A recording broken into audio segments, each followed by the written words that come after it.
This episode of Enterprise Security Weekly is brought to you by IT Pro TV, an easy, entertaining approach to online IT training. Access over 2,000 hours of up-to-date, high-quality video content live and on demand for a free 7-day trial and 30% off the lifetime of your account. Visit itpro.tv/enterprise security and use the code ES30. LogRhythm's Netmon Freemium delivers real-time network visibility to quickly identify emerging threats in your IT environment. Netmon Freemium is a free commercial-grade network forensics and traffic analytics solution. You can use Netmon Freemium's powerful capabilities to search against all observed network traffic, identify abnormal traffic patterns and application usage, and quickly analyze full packet captures. Take the first step towards real-time network visibility. Visit logRhythm.com/freemium to learn more and download it today. Are you worried about PCI compliance? Does your development team understand or care about security? Are you ready to face a breach of your customer's sensitive data? See the worst that can happen before it does. Black Hills Information Security can help you help management see the future. Email consulting@blackhillsinfosec.com to find out how a web application penetration test can mitigate the risk before you go live.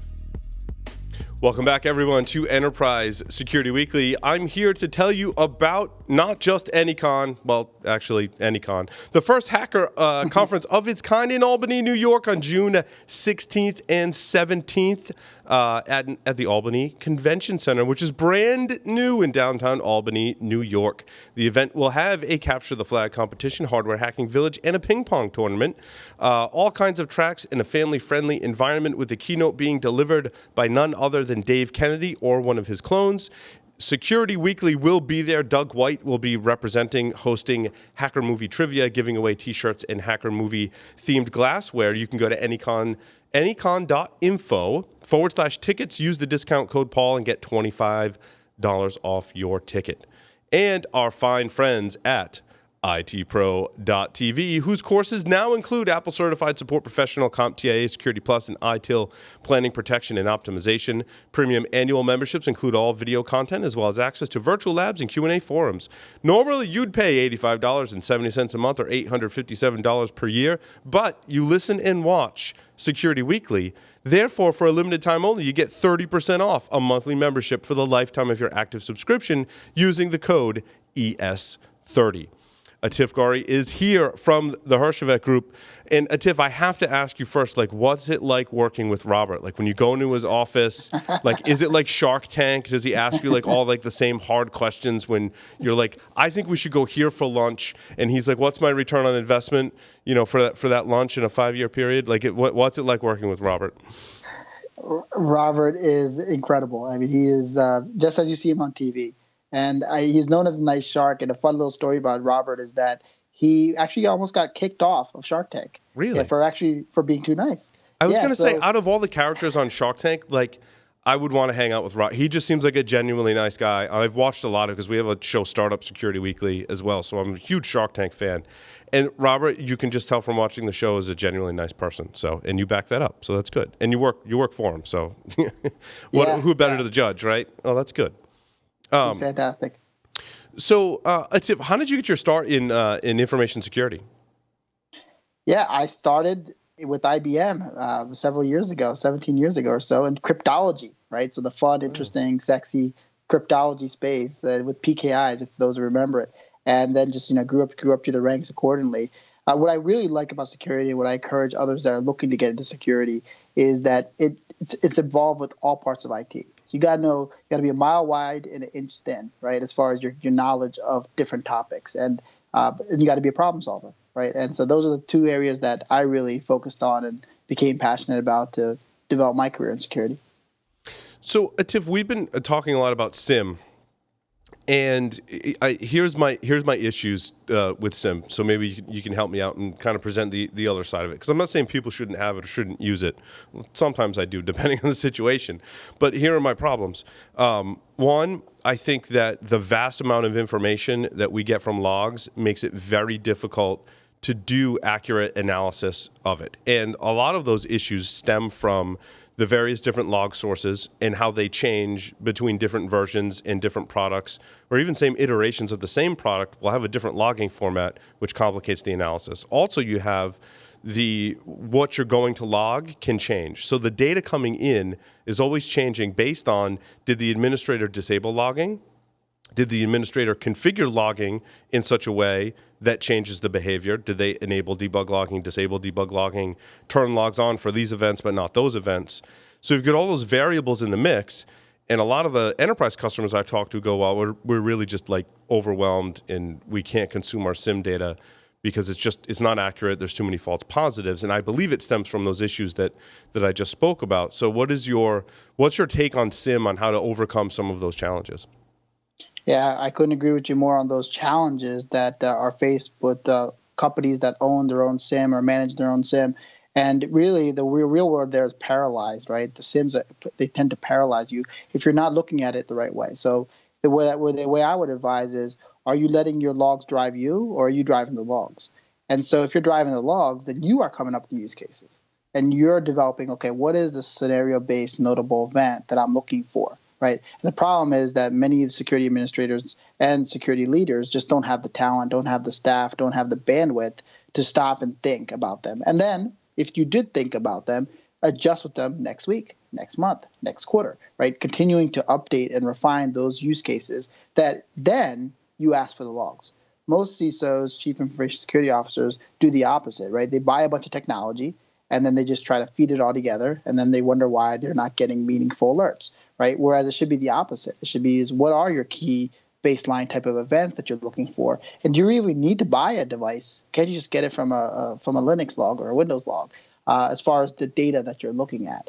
So I think it's a natural growth spurt for this industry, for SIM and security event management, in that before, like as I said earlier, it was all about getting your logs into one place. Right? No one thought about, okay, what am I going to do with them? They just wanted to get them there. And then once it got there, cool things will happen. Well, cool things didn't happen, right? Instead, you're paralyzed, right? And I think that's what's driving some of the challenge. It's fantastic, Atif, because what I'll typically advise is like this. I feel like it's this little known secret in our industry, and it speaks to very much what you were just talking about. A friend of mine, Michael Goff, runs a site, Malware Archaeology. Malwarearchaeology.com. Have you seen that, Atif? No, I want to check it out. It okay, yeah, so make sure you go there. So he has these 2 guides. And again, it's not going to work in every situation for every organization. As you said, it's a constantly moving target. But so he has a guide, and it's the Windows logging cheat sheet. And he actually keeps it up to date. One of them was just updated like last month. And the Windows logging cheat sheet says, okay, here's where you need to go in Windows, in which events and which things to enable so that you have the best chance to catch most of the malware that's out there today. Right, so that's step 1.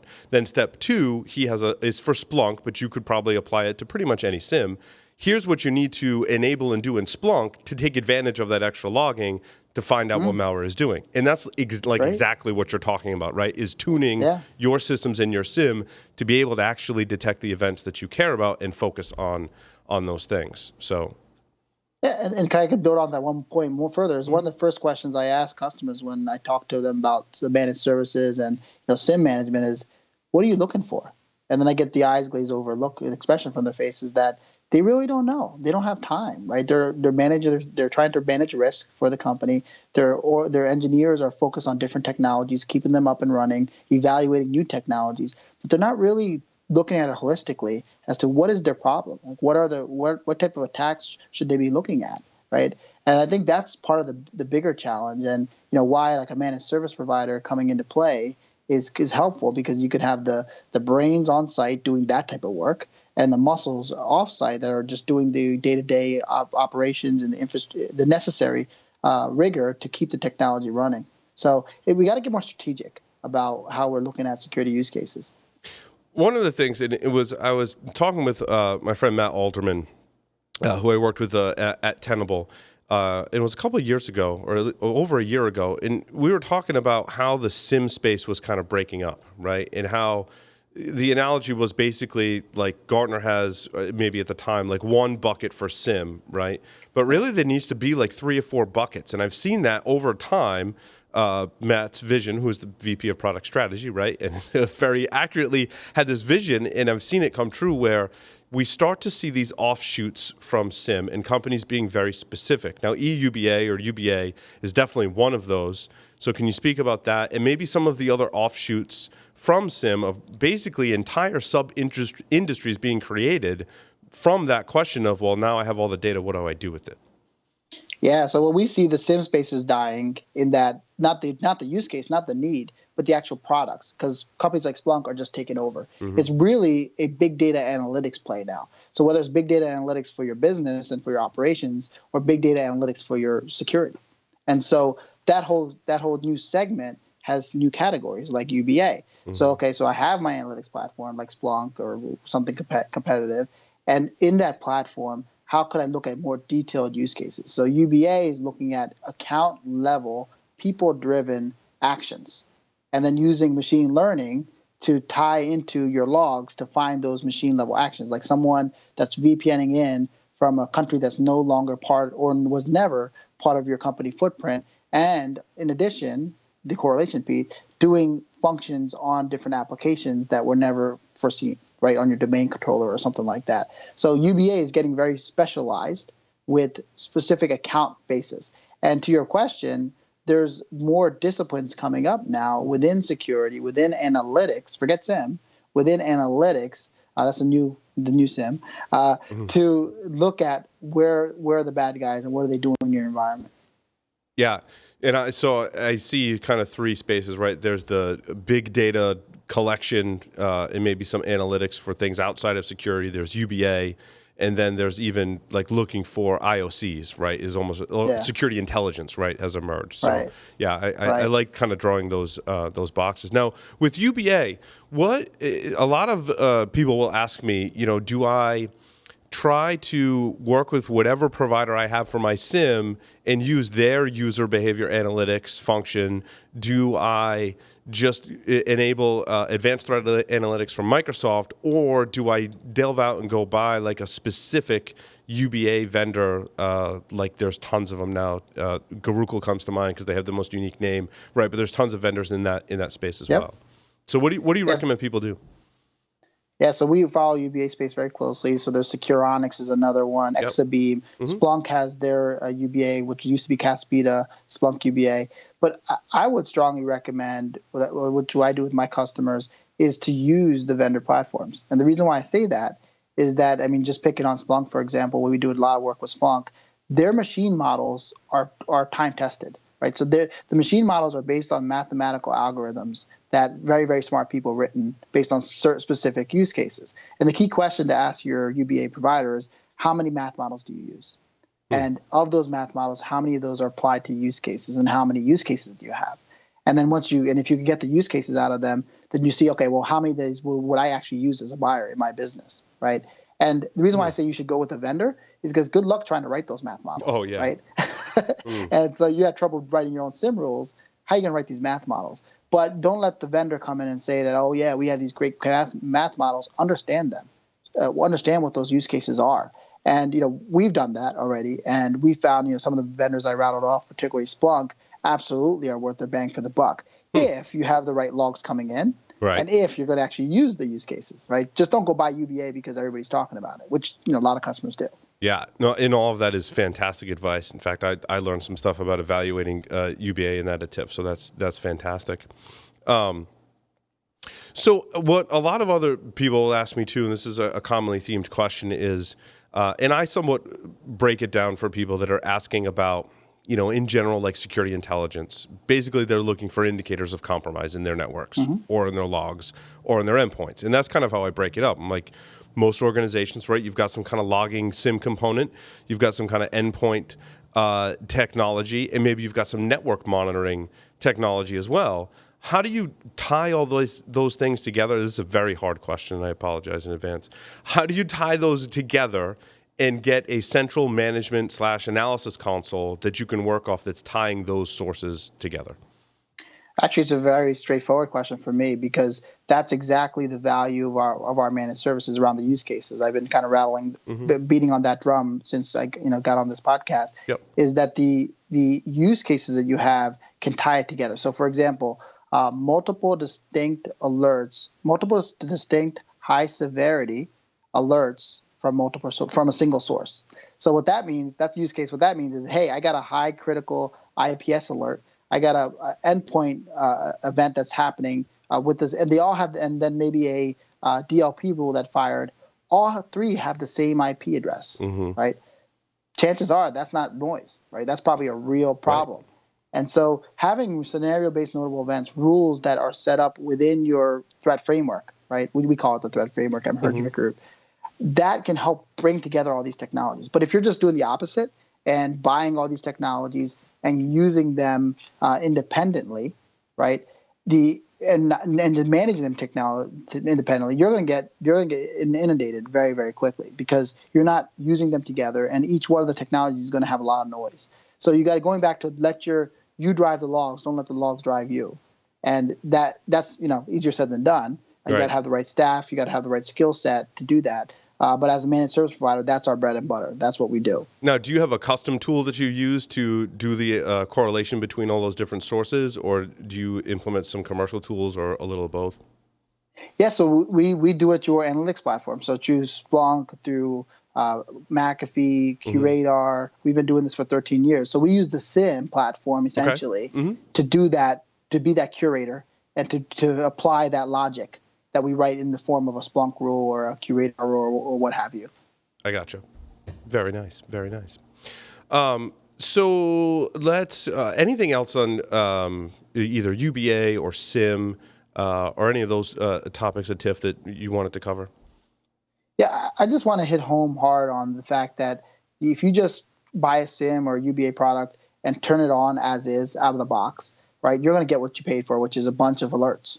Right? But are they relevant to your business? Are they relevant to your operations? Because as a security guy, your job is to find the bad guys, and you find a bunch of bad guys potentially, but they have to be applicable to your stakeholders that you're going to actually escalate the stuff to the IT team or the DevOps team that says that, hey, security guy, this is a good find, right? So you got to make it relevant to the context of your business. And if you're not doing that, you may be a very efficient security operations group, but you're not really impacting the bottom line, which is reduce the risk for your company. So just keep that in mind and not just look at everything from a technical standpoint, but look at it from a business process standpoint. Now, Atif, you mentioned the MSSP as a solution. Obviously, you represent an MSSP. I get asked a lot about MSSPs. I have to be honest, not everyone's a huge fan of their MSSP. Now, in your defense, I've come up with somewhat of a theory about that, right? And I think that different customers experience different levels of service and different technical levels and abilities of their MSSP's team. Because people go in and out, I think certain MSSPs put more focus on other customers than some other customers, and not on purpose, right? They're just They might have a larger customer and they're demanding a lot of attention, so a lot of my skills are going, more skilled people are going there and not to other people. So some people I talk to are like, hey, we had MSSP XYZ and they were great, and someone else I talk to says, we had MSSP XYZ and they were horrible and we want to switch. And I basically give this advice to everyone. What in defense of MSSPs, what's the value and how do we overcome some of these challenges? You're right. And in fact, I do a talk at Security Congress for IC2 on I call couples counseling. And I compare a managed service relationship with the customer as a marriage, right? There's definitely ups and downs, and there's the most important thing is communication, right? So to your point, I would judge your MSSP based on what I call onboarding. So that period of time when you sign the contract, everybody gives high fives, to the time where you hit steady state. That time is critical. That onboarding time is critical. And a lot of times there's a lot of things that go wrong, which I cover in my presentation that I give. There's not enough input from the customer, or there's not enough input from the managed service provider. Most of the time, managed service providers push it. But customers don't recognize it. They're like, oh, I bought an MSP. I'm going to send them my logs. I'm good. Right? That's not the case, right? Your marriage will fail. And so I judge a managed service relationship based on onboarding. And Herjavec Group, we've been doing it for 13 years. We've had some bad experiences as well. And we've learned from those experiences. And the biggest learning is how critical onboarding is. And the last point on this is that it's great to put in technology, but locking in process is what's hard. And with managed services, that's a big part of the deliverable is that, okay, bad stuff happened. Now what? Who's the resolver group? How are you going to escalate it? What time do you escalate it? Who's going to pick it up? Who's their backup? That's all process stuff, right? And that requires, hey, you, Mr. Customer, you need to talk to me, and you need to give me time, and you need to get me in front of other people within your customer base, so that way I could lock in those processes with you. Very hard. And you're right. It's this to get it right. It takes time, just like a marriage does. Yeah, no, and I think it's a great analogy. I'm going to go call my wife right after the show, actually, and have some communication with her. So what a lot of people will say in the MSSP experience that maybe went through a rough time with an MSSP is they're like, well, they just don't understand my network. And I think that really speaks to your point about onboarding, that there's a real knowledge transfer that has to take place, and a continual knowledge transfer, correct? Yeah. There's definitely give and take on both sides. I think the MSP has more, but the clients typically don't. They dismiss or they undersize what their effort is in order to be successful. And a lot of times the client doesn't have power, right? They're the security team. Like, everybody doesn't want to talk to them. They don't want to work with them, right? And so then in turn, they don't want to work with the MSP. Yep. Yeah, I've definitely seen that happen as well. So, but what I like about an MSSP, and where I definitely recommend it, is taking care of what I call the low-hanging fruit. Now, that's kind of an all-encompassing term, but I think you spoke about it already, and I'm assuming that's where your success stories are, where you're able to take care of a lot of those everyday processes so that the security team can focus on not necessarily more interesting, but other things that require a lot more human interaction and a much deeper understanding of the organization. Would you agree with that statement? Oh yeah. And I'll give you a good example. I mean, one thing that, Robert Herjavec, our CEO, he walks into a room with the customer. The customer says, "Oh, well, I bet you want to take over all my security." And Robert in turn says, "Absolutely not, right? We cannot take over all of your security because you know your environment better than we ever would. But let us do all that mundane work that your engineers don't really need to do, like collecting the logs, tuning the systems, doing all of that day-to-day plumbing work as your managed service provider." So it's the whole model of the brains on site with you and the muscle off site with us. That's where the value is for a real MSSP. And some others try to do more and do less, but no one's ever going to understand the business like the owners of the business and the people that run the business. Absolutely. Well, Atif, unfortunately, we're running short on time. We didn't get a chance to talk about IAM and PIM, but we'll definitely have you back on the show to talk about that, because I think we won't have enough time to do it justice, in my opinion. So, but now guys do help and have a lot of experience with identity and access management and privileged identity management, correct? Absolutely. It's a great space. It's very hot right now, especially in the investment world. The investment community is throwing money at these providers. But it'll be a fun topic for later. But yeah, it's something really to consider. It's a new frontier when it comes to security tooling. It's the new darling, so to speak. A lot of people buying it. Yeah. Oh, that's good. Well, Atif, it was wonderful having you on the show. It was nice meeting you. And thank you for sharing all of your knowledge with our listeners and viewers. You are welcome, and I appreciate being here. Thank you. And that concludes this edition of Enterprise Security Weekly. Thanks, everyone, for listening and watching. We'll see you next week.